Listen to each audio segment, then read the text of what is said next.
आजकल एक खतरनाक ट्रेंड तेजी से बढ़ रहा है। जब सुप्रीम कोर्ट सरकार के किसी फैसले को रद्द करता है तो कुछ लोग कोर्ट पे ही सवाल उठाने लगते हैं। अमेरिका में हाल ही में यानी कल सुप्रीम कोर्ट ने डोनाल्ड ट्रंप के टैरिफ से जुड़े फैसले को रद्द किया और उसके बाद डोनाल्ड ट्रंप ने जजों पे विदेशी ताकतों के सामने झुकने तक आरोप लगा दिए। भारत में भी जब जब अदालतें सरकार के खिलाफ फैसले देती है, सोशल मीडिया पे जजों को एंटी नेशनल कहा जाने लगता है। लेकिन सवाल है, क्या ये सिर्फ राजनीतिक प्रतिक्रिया है या लोकतंत्र की नींव को कमजोर करने वाली शुरुआत? आज अनजिप्ड में इस चैनल पे हम इसी मुद्दे को गहराई से समझेंगे। नमस्कार, मैं आशीष शरण और आप देख रहे हैं अनजिप्ड। और अगर आप ये वीडियो फेसबुक पे देख रहे हैं तो फिर आप देख रहे हैं न्यूज अनजिप्ड। आइए इस वीडियो में आगे बढ़ते हैं।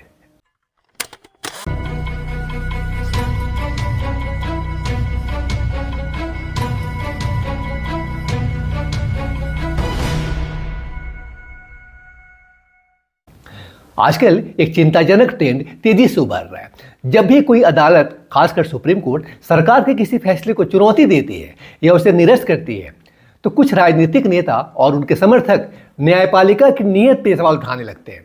यह प्रवृत्ति सिर्फ भारत तक सीमित नहीं है, इंडिया तक सीमित नहीं है। हाल ही में अमेरिका में भी ऐसा ही देखने को मिला, जब अमेरिकी सुप्रीम कोर्ट ने प्रेसिडेंट जो है डोनाल्ड ट्रंप द्वारा लगाए गए एक टैरिफ फैसले को रद्द कर दिया। इसके बाद ट्रंप ने न्यायाधीशों पर विदेशी ताकतों के दबाव में काम करने जैसे गंभीर आरोप लगाए। सवाल यह है कि क्या न्यायपालिका के फैसलों की आलोचना लोकतंत्र का हिस्सा है या फिर यह संस्थाओं की विश्वसनीयता को कमजोर करने की शुरुआत है?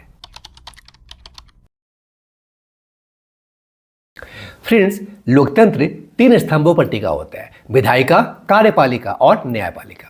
न्यायपालिका का काम सिर्फ कानून की व्याख्या करना नहीं है, बल्कि यह सुनिश्चित करना भी है कि सरकार संविधान के दायरे में रह के काम करे। फ्रेंड्स, जब सुप्रीम कोर्ट किसी सरकारी निर्णय को रद्द करता है तो वह किसी पार्टी के खिलाफ नहीं, बल्कि संविधान के पक्ष में खड़ा होता है।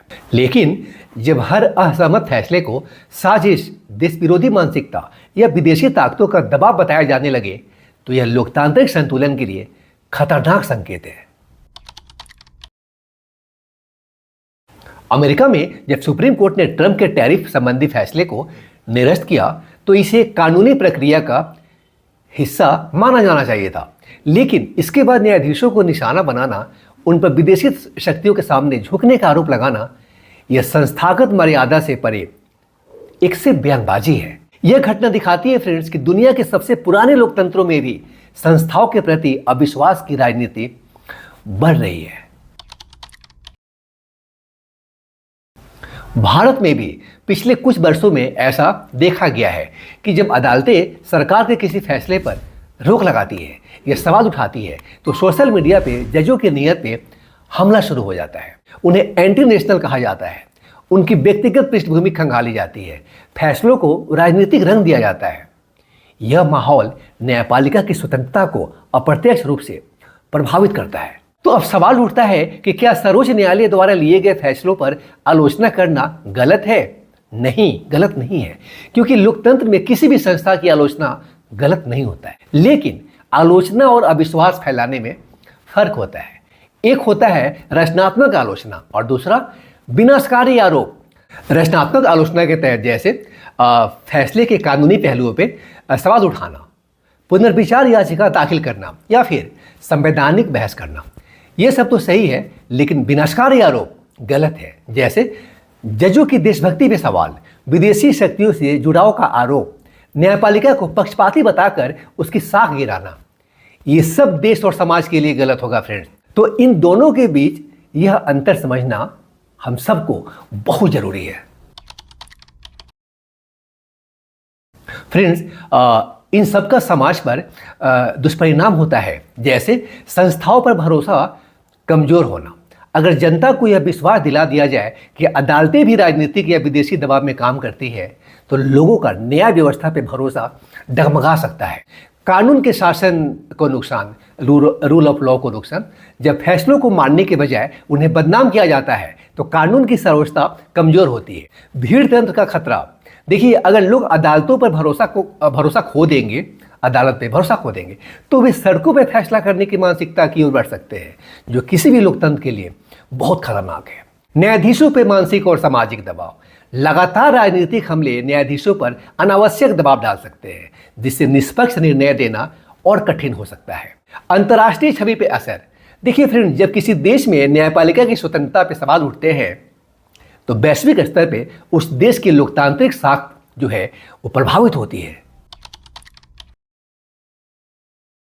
फ्रेंड्स, सुप्रीम कोर्ट पे उंगली उठाने से किसी भी देश के लिए बहुत बड़ा खतरा होता है, जैसे संवैधानिक संतुलन का बिगड़ना, शक्तियों का केंद्रीकरण, लोकतांत्रिक संस्थाओं का कमजोर होना और राजनीतिक ध्रुवीकरण का बढ़ना।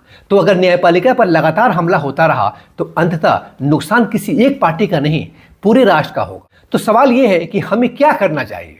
तो देखिए, फैसलों की आलोचना करें लेकिन संस्थाओं का सम्मान बनाए रखें, राजनीतिक असहमति को संविधान विरोधी आरोपों में न बदलें, सोशल मीडिया पर अफवाहों और गलत सूचनाओं से बचें और संस्थाओं की स्वतंत्रता को लोकतंत्र की रीढ़ माने।